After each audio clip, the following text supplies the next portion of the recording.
My name is Stephen London. I'm 35 years old. I'm from the state of Michigan, from a small town called Mason. Population of about 8,000, so a little bit smaller than where I currently live here in Bulgaria.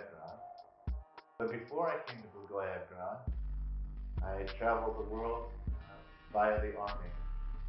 And I spent nearly 10 years in the United States Army, in Germany and other locations.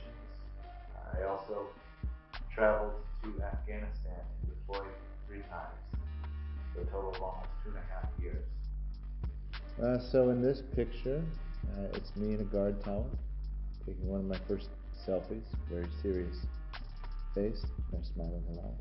These are our supplies being airdropped to us because we lived in very remote locations, mud huts, so our buildings are made of mud and mortar, and our food and fuel was supplied this way. In this picture, this is my Winnie the Pooh good luck charm from a very good friend in Germany. I kept this all throughout Afghanistan until it was lost. The day after it got lost, I went on one of the craziest missions ever.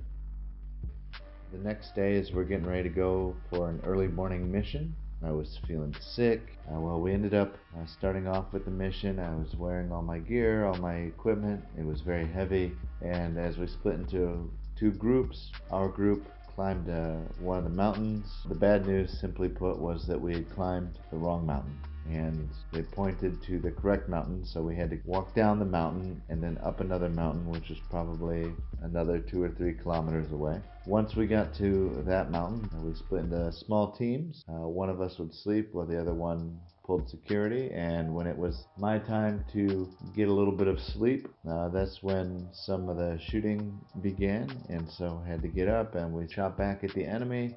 Bullets were very close, and then all of a sudden some dust kind of kicked up right in between us, and we kind of stopped, and we realized that we had been really lucky because a bullet had come through, the round had come through and went right in between us, barely missing us.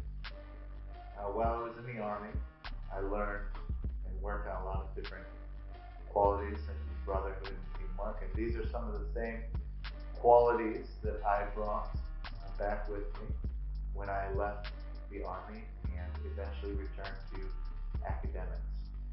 And in 2014, I attended my first classes here at the American University. After about 5 years, I graduated finally, and I am where I am today. And at the university, I had the pleasure of being one of the founders of a club called the Writers Guild that works with book projects for editors, writers, designers, anybody who's really interested in anything that has to deal with some aspect of books. And in our very first year, we managed to publish a book called The Stairs Within Our Minds, which was a short anthology of about 100 pages. A couple years after that, we worked very hard and we ended up releasing our full-length first feature novel. And the title of that was Mortal Men, Immortal Warriors, which recounts history and stories of Afghanistan as told by the soldiers, their families, the people of Afghanistan. And now that I'm no longer at the university, I'm still pursuing writing, and I will be taking up a master's program in professional writing. The Writers Guild is still thriving and going on, looking for their next projects, and I'm very proud of that. And as for what happens to me after finishing my master's, well, who knows? Sky's the limit. And I guess that's just me in a nutshell.